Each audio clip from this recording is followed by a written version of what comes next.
All right, this is Patrick Rogers, and today we have the privilege to have Johanna White on the show. And Johanna is the CEO of Design by Joe. Welcome to the show, Johanna. Thanks for having me. I'm glad to be here. Yeah, so awesome to have you. And just for the audience, I've actually known Johanna for a year and a half now. We were both in the same mastermind group and doing amazing things in the world. So a little bit about Johanna. Johanna is an award-winning graphic designer and visual branding strategist who designs premium brand identities that create impactful first impressions. As the founder of Design by Joe Studio, she believes that if someone is the best at what they do, they deserve to look like it. For the past decade, she's worked with everyone from individuals to Fortune 200 brands worldwide to help magnetize their dream opportunities, clients, and investors, and be as delightfully as expensive as they deserve to be. Johanna is now a dreamer extraordinaire for top performers, elite experts, and companies who are driven to maximize their impact. She specializes in designing premium brand identities from start to finish. Johanna assists her clients in a large range of needs with complete branding packages that include everything you need to show up in the world as your best. And so she's a branding expert. These days, she's on a mission to help other driven founders fully capture their uniqueness, level up their legacy, and embody their limitless potential. Johanna, I can't wait to dive into your background, your journey, and to give the audience just some great tangible things they can take out and implement in branding their companies and themselves. Before we dig into that, though, what is one interesting fact about yourself that not many people know? Well, I have a pretty diverse hobby portfolio, but I think I'm also pretty open about it. So if I'm digging deep, I would say a lot of people in my life in the last few years don't know that I play violin. I've Oh, played wow. since I was 6 years old, and I haven't picked it up much in the last few years, but I could do a mean fiddle back in the day. Nice. What's your favorite go-to song to play? Well, I really I don't know if I had I don't know if I had a favorite. I liked fiddle tunes, like it sounds like I should be paired with a banjo and sitting down in Louisiana Okay. somewhere. Like I don't Devil Went even know Down the to name. Georgia. Yes, I did enjoy that one a lot. Did you? Oh, okay. Yes. Man, I should learn that on a guitar. We get together and jam it out. Ooh, okay. I think I Yeah. also liked Orange Blossom Special. That was a Johnny Cash song, I think, that got turned into like a fiddle tune. Okay, cool. Yeah. Love it. Love it. Nothing notable. That's why it's buried and no one knows it about me anymore. That's awesome. Well, I know one thing about you. Obviously, we're friends on Facebook and LinkedIn, and so I follow Johanna, and gosh, you were in Greece, right, for a month, and then she comes back, and we had the pre-interview for this, and then 2 days later, she's in Hawaii for a week or two. I'm like, oh man, this girl's just all over the place. I have a thirst for travel, for seeing the world, and for combining that with how I serve my clients as often as possible. So Yeah, both of those trips were actually work and play trips, awesome. helping some of my clients level up their visual brand and their visual brand photos in their most expansive spots in the world. And then, of course, taking time for fun things like surfing and playing and Heck yeah. doing all the things. So it was my favorite way to travel, which is, work as play. Yeah, Designed by Joe, designing your life how you want it to be. You are an icon. Awesome. Well, cool. So tell us more about Designed by Joe and what you're doing. Tell us about your journey. Well, that's a trick question for if I'm supposed to keep this under 30 minutes, but I've been working on condensing it. So All right, I cool. started I started Design by Joe about 10 years ago. Okay. I had been working at a creative services agency before that.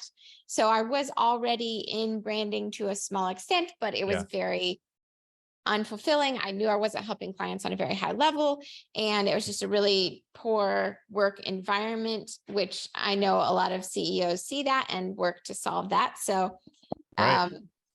but I was one that just couldn't take it anymore. Uh, And I probably would have stuck it out a few more years and tried to maybe get a job in an agency in New York and climb the design ladder the traditional way if yeah. I had not gotten diagnosed with a brain tumor out of the Oh my blue gosh.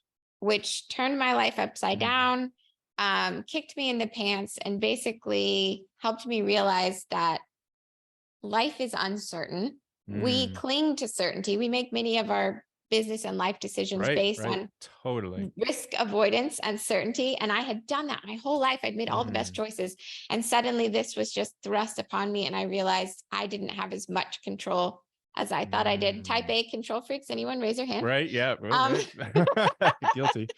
But when that happened, I looked around at my life and my job and I said, oh my goodness, I have not even come close to living up to what I am capable of. I know that.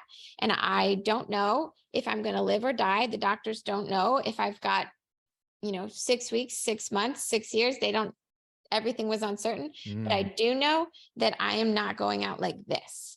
And so I did two major things. One, I decided I was going to beat that brain tumor. And even though the doctors couldn't touch it in the end, I just started changing my mind about it and leaning into faith and leaning into acting on what I believed, which was that I could heal.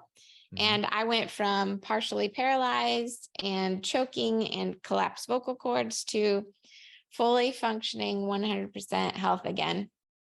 Wow. Maybe we should make the whole podcast episode about how the heck you did that. That's amazing. Feel free to pivot if you want to, or we can do a part 2 and we can talk about that, because there is a lot of that in business. Health determines your life, right? If you're not healthy, it's everything. What you do is very limited and it doesn't matter that much. If health becomes your highest priority when your life is on the line and you suddenly realize how much you care about it. But if you're staying in a work environment that you don't love, a lot of what is happening to our bodies is being caused by immense stress and anxiety. And so one of the things I did to tackle the brain tumor was first I tackled the anxiety. Wow. And I dug into what was I afraid of, getting rid of it, learning then you can't really just get rid of fear. It comes right back. So instead I had to drown it out with very intentional inputs of faith and belief. And anything that talked about healing, I was just playing it in my ear all day long so that the fear didn't have a chance to run on that hamster wheel. Wow. So it was amazing. I went from visible debilitating symptoms to back to fully functioning. Wow. But that was also the catalyst that then had me looking at this agency that I was a part of and going, this is not all I'm meant for. I can do so much more. I want to serve clients on such a bigger scale. And what the heck do I have to lose? So I literally quit my job, walked out of the office, and Mary Kay lady'd my way down the street, knocking on company doors, seeing who was in the office that day and saying, hi, I'm Johanna. I design stuff. Do you need stuff designed? Wow. And I filed my first baby beginner LLC with 8 hours of promised work on the clock. And that was how Design by Dear was born. But then once I conquered the brain tumor and got through that wave, I looked around again and realized I had just gone from working mediocre for someone else to running a mediocre sized business for myself. And I knew that still wasn't everything that I was capable of. And so I said, well, what do I do best in the world? I communicate the intangible. I help people look like they're actually as good as they are and show that authority. So it's time to do that to myself. So I completely repositioned my own brand. I got really clear on my messaging. I redid my website to actually be this, visual validation of what I could do for my own clients. Wow. And overnight, I went from, under 6 figures to being able to charge 6 figures for a single brand package. Wow. Yeah. And it was and the number is irrelevant, right? What's 6 figures for a large company? It's 10 million or 100 million, or, the numbers change, but it was that intentionality on showing up in the world with all of the excellence I knew I had to bring. And that was just another way of doing what I learned to do with the brain tumor, which was, it's not enough to just believe something. You have to actually do something about what you believe. You have to take action on it, which Wow. for healing was putting in those inputs. And then later in business, it was showing up in the world like, I know I can do this. And then it was so successful that I quickly said, I'm going to help every single one of my clients do this to the fullest extent that I am capable of, and help them lean into their potential. And so I went from just doing some of the visual design and the graphic design to really helping them get clear on their own value. Because before you can show your value to the world, first you have to know what it is. Mm, What makes your company unique? Why should mm, someone buy from you instead of someone else? And why do they desperately need to work with you more than anyone they've ever met in their whole life? mm. And Yeah, if you don't know that about yourself, you can't really show it. So I sure. expanded into strategy and messaging and helping them get clear on that, so that the visuals we would then create were powerful communicators of that message and that mission, and we would turn their mission and their values into their Values. niche. Got it. Yeah. Yeah. So, yeah, I mean, yeah, we could definitely spend a whole nother That was half an a hour talking that about. was a long answer, right? I'm so What? sorry. No, no, you like here's the thing though, is like I am so personally into this my spiritual journey, and the more and more I dig into learning the power of that intentionality and the power of our mind and our belief, and the damage that the filters that get created in our life that cause this damage from stress, from anxiety, from all these different things. It's just, it blows me away to hear a story like that. And to see someone that actually took something that in modern medicine, today's medicine, they would have said, oh, we don't know. Well, they did say, you could have 6 days, 6 months, 6 years, we don't know. And you turned it around. And then not only that, you turned it into a life lesson that you then take to your clients and help them with. I think that's just freaking awesome. Um, so yeah, we'll dig into that next time. But talking about personal branding, then you kind of already kind of transitioned to that a little bit. So why would a CEO of a company, you touched on it, why would a CEO of a company focus on personal branding for him or herself versus branding for the company? Well, there are a lot of reasons, but we'll just give them one or two so we don't overwhelm in this episode. Yeah, right. But for starters, the whole landscape of Yeah. purchasing power is shifted Mm, massively in the last 5 to 7 years, and it's going to shift a lot more, a lot faster, as technology continues to change. But um, like the people who are now making purchasing decisions, millennials, Gen X, Gen Z, yeah. they are quickly becoming the new CEOs, and Right. they are making buying decisions from their companies the same way that they have now been conditioned to buy their own direct to consumer products, which is based on what friends are saying about it, based on what people they trust are saying about it, based on who they follow on social media and what they're saying about it. So they are not as bought into the company brand as they are Wow. the story behind it, the mission of the founder or of the leaders, and what those people are doing with their life. Yeah. According to a Weber Shandwick study, 45% of executives surveyed believe that a strong CEO personal brand is now as important to their company's overall reputation as the business brand. Now, Interesting. Wow. I I'm wouldn't have not guessed that. saying I'm not saying you should throw out the business brand. Those are still No, of course extremely, not. Sure. extremely important. But Yeah. I like, for me and with my clients, we focus a lot on the sweet spot Sure. of where the executive's personal brand helps uplift the value of the company, even the sale Right. valuation of the company, Sure. Sure. and where the company's brand helps add authority to that executive in their journey. Mm. Um, let's say, for another example, another great why is right now, a lot of companies, executives, CEOs, and leaders still do a lot of their work on LinkedIn, right? They meet a lot of people on there. Yeah, That's how absolutely. they hire. That's how they get the word out. So Right. LinkedIn right now massively favors personal profiles over business profiles. Right. Right. You spent any Huge. time on there? Yeah, Yeah. I don't even huge. have a company profile. Probably should, but Exactly. I only have a company profile so that when you see where does Johanna work and you look that's down, true, right? It's it's not official. just a, You don't look at not just this a little. blank thing. Yeah. But isn't that silly? But um, recent LinkedIn research shows that 56% of professionals say the executive's presence on social media positively purchases their influence decision. Sorry. Hmm. Wow.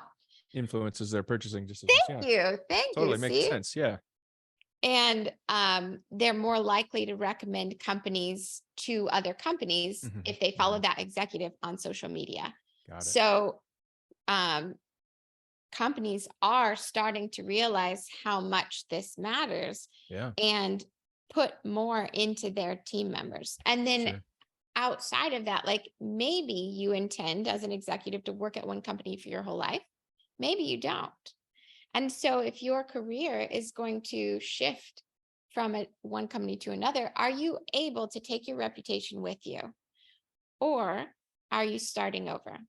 Yeah.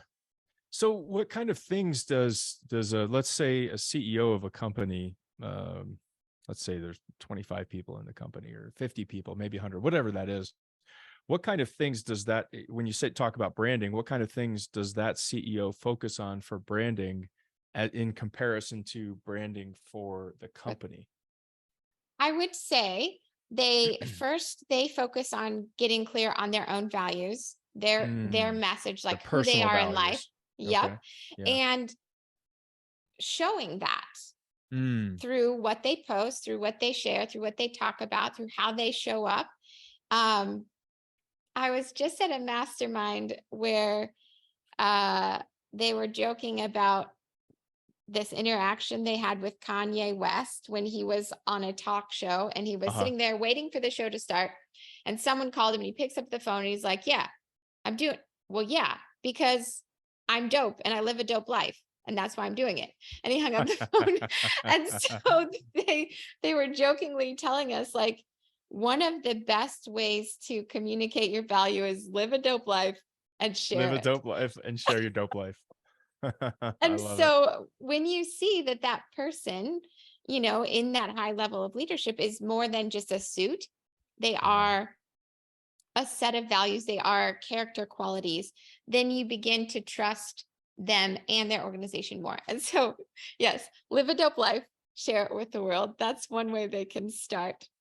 Um, and like one of the books, you're going to ask me a question at the end. I'm going to skip ahead and share a quote from one of my Go favorite for it. books, Go if you for don't it. Yeah, mind. yeah. Yeah, yeah, yeah. Um, because it relates to this very much. So there's a quote from Seven Habits of Highly Effective People Yep. that says, what we are communicates far more eloquently than anything we say or do. There are people Mm, we trust absolutely because we know their character. So when it comes to a leader of an organization, building their personal brand is one way they can communicate to their team, to their leadership, to their boards, their investors, to their audience, who they are. And then they have yeah, to back it up. yeah, They can't yeah. just say, I am something by building a Right. brand, but begin to like let the world see who you are aside from just, for example, I've done brand work for Whirlpool Corporation. Well, it's one thing to know what Whirlpool's brand statement is, it's on the wall. But Whirlpool's CEO, what is his mission? And can I get behind it? Do I even think he's a stand up guy? Because he's running the ship right now. And Right. Right. how are things there? And so it begins to make a big difference in communicating who you are, which is the part that lets people trust you.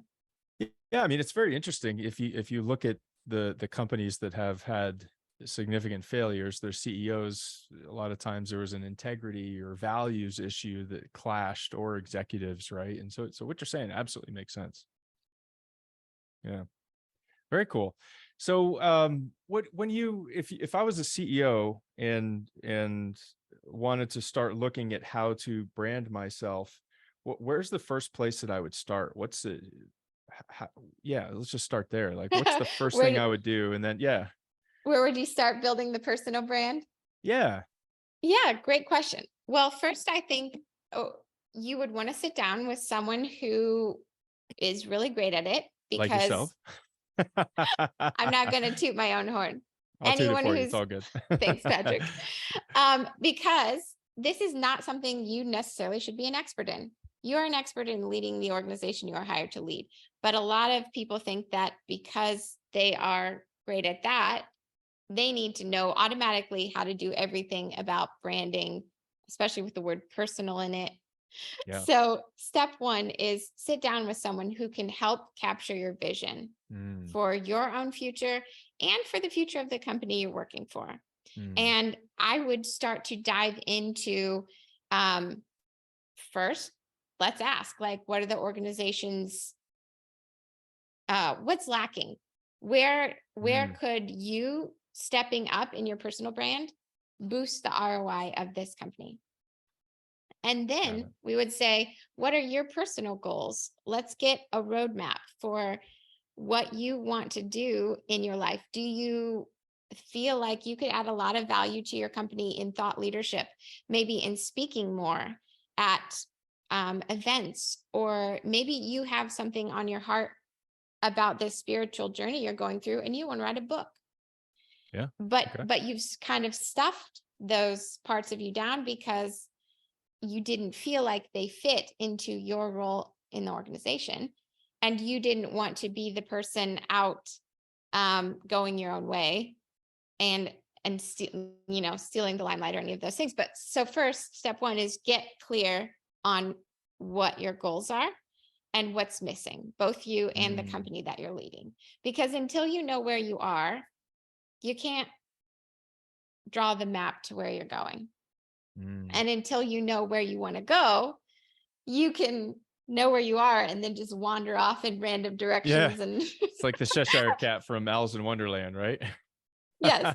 And so this is going to sound so basic and trite, but really it is sit down and get clear on what the goals are Yeah. for that brand. And then once you know what the goals are, then we can say, okay, based on that, here are ways we can help your reputation become visible to this audience that your company would love to serve, but they're not currently attracted to your company because they're buying completely based on what they think of this. And Mm, so it's getting clear on where you are, where you want to go. And then it's who is your ideal customer that your company serves the most and or would like to be serving more of. What are they looking for? And how can we help communicate that if it's true, you and this company are exactly what they need? that's fantastic. I love it. And they're very, very sensible, easily broken down steps there. One, two, three, boom, boom, boom. Of course, it sounds easier, obviously, than it is. That's Sounds why way easier. that's why you really need to sit down with someone like yourself. And I've been through this a number of times, and so I know the power of someone like yourself who's an expert in it, and really pulling that out of someone like the CEO. And it's so easy to like you were hitting on getting clear on your goals and what you're missing. You talked about the vision, and if I'm a CEO, I'm going to be like, whoa, I have goals, I have visions. I know for a fact this is totally different. What you're talking about is that personal goals, that Mhm. personal brand, that personal impact of your vision on the company, and talking about how you can become that thought leader through being a speaker, book, whatever that is, based on the goals. So yeah, very cool. What's you talked about this thing in our pre-call, the Velvet Coffin. What is that? Yes. So I have some clients that I don't know if they coined that term or they Uh-huh. just throw it around at the office, but it is someone who is in leadership and it's a sweet gig and they are getting paid really well Yeah. and but they are not loving their life. They're not Mm, feeling like this role taps into all of their capabilities. They're Yeah. maybe afraid to raise their hand and say, hey, I actually want more responsibility, because who wants to mess with a sweet gig that's paying, Right. Right. 750 to $1 million a year? And they are, so they're slowly dying on the inside in this really Mm, comfortable velvet coffin. yeah.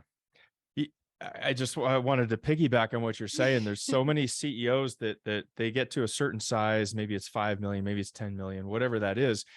But most CEOs, not most, maybe 75% are visionaries, right? They're meant to be doing the thought leadership stuff, meant to be sales, high level sales, but whatever that is. Um, and many times they get stuck in the day-to-day of the business because they don't know how to operate the rest of the business. They haven't really known to bring someone like a COO or an integrator come in to handle all the day-to-day. And this velvet coffin, I see it so many times where they're out of their comfort zone. They're doing something that they shouldn't be doing. They should have somebody else doing, so that they can free up their time to then work with Johanna and get their personal brand going and become that thought leader, become the personal brand for the company. I see it all the time. And if they do that, if they break out of that velvet coffin, if they let the fear go, Mm-hmm. because they're looking for certainty, right? Most of the Yeah, time, that's why certainty. they stay in the Absolutely. coffin, is I Yeah. can see this and it pays well and it's going to get Right. me to Right. retirement. Right. But they're slowly dying on the inside. But if they can drop that fear and start Mm. to say, okay, I am ready to show up in the world, it Mm. may it may not mean that they leave their company. It may mean that they get more opportunities Mm. for themselves, Yeah. for their company. It may Right. mean that they become the catalyst as that thought leader for Mm-hmm. the company becoming more visible. Yeah. Or it might mean that they realize that this is not the space for them, but at least they will know. They will know that Yeah. they have showed up to their fullest extent, and that their team and their leadership was aware of, hey, I have this to offer. And if they turned that down, okay, now maybe I'm looking for another opportunity. Got But it. Yeah. at least they're not just sitting there like withering on the inside going, I'm just like a butt in a seat. I am just in this meeting, Commoditized. Yeah. death by meetings. Like, Death by meetings. Yeah, totally. yeah. So personal branding, if nothing else, like let's say you just want to dip your toes in the water and you say, I know I am meant to have an impact. I don't feel like I'm having it yet. I think I could really help my company expand, but also I want to get clear on who I am and how I want to show up in the world. The worst that happens is you work with someone, you get this amazing clarity, and you have a message that you use on your LinkedIn profile and Mm-hmm. on your about pages, and Mm-hmm. everywhere you show up or everywhere you're introduced, it's the same. You begin to build consistency. People begin to know you for this thing. And then you decide, you know what? Like, I don't want to go off into the world on my own and build something new. I want to stay here. You're still 10 times more clear and Yeah. way more excited about what you're doing now that you know that you're like you are now an even greater asset to the company that you are with, and you're Love both it. more excited about that. Love it. Love it. Hey, Johanna, I want to take a few minutes and kind of summarize some of my key takeaways. One is just the importance of that CEO branding that you hit on in that today's day and age, consumers are more and more relying on the reputation and what the CEO has to say and how they come across and the values of that CEO. And I think that's so important. And I love what you said about Kanye West, that live a dope life and share it with the world, right? And really you're sharing your values, which comes through in so much value for your company. And I love that you broke down. I'm not going to go into each of the three steps, but it just made sense, right? There's three steps, very detailed once you dig into it, I know. And then this velvet coffin, it's so true. This concept of just, it's kind of like working out. Arnold Schwarzenegger said the number one problem with people when they work out is when they work out, they're not really present. They're not really thinking about the muscles. They're doing the exercises, but they're not really there. And it's kind of the same way. I kind of kin that with what you're saying. So I think that's fantastic. Johanna, so if there was one takeaway that you would really want the audience to absorb from our time together today, what would that be? I think I would go back maybe to the beginning when we were still talking about that transition from brain tumor to branding and how I Yeah. got here. And the Yeah. lesson that I learned about what you believe matters, but what you Mm, do about what you believe matters way more. And whether it's building your personal brand or marking off your calendar to spend more time with your kids when you've said all along, I want to be a more intentional father, or I want to be a more present spouse, or whatever it is you've said, like that you believe is important, but you're not doing something mm. about it. That is what I would want them to take away. Wow. Love that. That's so powerful. Thanks for sharing that. Um, Johanna, awesome. So if any of our listeners wanted to reach out and get a hold of you, perhaps for any questions, or perhaps to get in touch with you for your services for personal branding for CEO executive, what's the best way for them to do that? They can visit my website, designbyjoestudio.com, and click. There's a link to book a consult, and they can't miss it. It's literally like the only button all over the website. Awesome. Very cool. And I'll We make make sure it we, easy. yeah, totally. So Design by Joe Studio, and that's designed by Yes. jostudio.com. And there'll be a button up there to request a consult. And I'll put the link on the page as well. Okay. And So yep. they can also follow me on Instagram. Oh, It's cool. at Design by Joe Studio if they want to hang out with me and watch me live a dope life. Very cool. Nice. Yes, I know. I follow you, and you're all over the place having just a blast. So yeah, I can see you're living a dope life. Awesome, Johanna. Thanks so much for being on the show. This was awesome. Thanks for having me. Yeah. We'll chat next time about how to get healed from a brain tumor or from whatever the heck is slowing you down. I really think it's so true. Anxiety is so much when people focus on doing what you did, it can solve and heal so many things holistically. I truly believe that. So again, thanks again for the listeners. Please hit the like and subscribe button and help us spread the word about what we're doing here. We're helping the next generation of CEOs and leaders be that much more successful. With that, this is your host, Patrick Rogers, and we'll see you on the next episode. Thanks a lot.